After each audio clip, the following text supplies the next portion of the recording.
My name's Mark Rantall. I'm the CEO of the Financial Planning Association, and I'm also a CFP and a CPA. Yeah, look, I think opt-in is an overkill of the legislation as it stands today. There's no profession in the world that I'm aware of that has an opt-in requirement on an annual basis for contracts made with a client.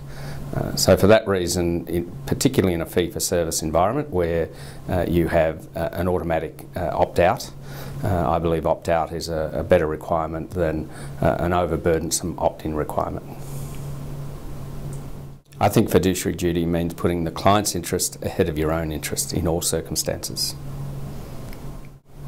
Look, fiduciary duty shouldn't have a major impact on the FPA members in terms of how they do their job, because they've already signed up to a professional code of conduct. Principle number one of that code of conduct is putting the interests of the client ahead of your own interests. The concept of a profession is an interesting one, and the starting point is really understanding what a profession is versus what being an industry is.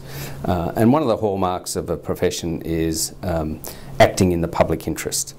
Now, some people might think that is counter to acting in the advisor's interest, but where you've got a fiduciary duty, where you're putting the client's interests ahead of your own, acting in the public interest is not a counter to acting in the advisor's interest. In fact, those two things are inextricably linked. So I think part of the challenge we have is to get a real understanding of a profession, the responsibilities that bestows on the advisor, and why the client's interest and your interest are one and the same and are not competing forces. I think the other aspect of a profession to really come to grips with what we call the 4 E's. It's education, entrance, evaluation and ethics. So in terms of entrance, it's how you actually get into the profession, what is the hurdle you have to go past to be accepted as a professional. Secondly, the educational requirements of that profession, the initial education requirements that would lead you on to a designation, in our case a Certified Financial Planning designation, and importantly the ongoing education that you sign up to as a professional.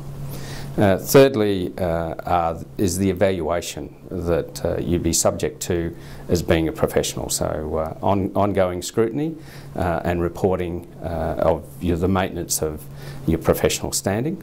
And importantly, which we have done, is the discipline that surrounds that evaluation if for whatever reason standards are not being upheld. And finally, but certainly by no means least, the ethical pronouncements that you sign up to. So as an example, principle number one, which is putting the client's interests ahead of your own, and a number of other principles and practices that you sign up to as a professional in terms of the engagement with your client.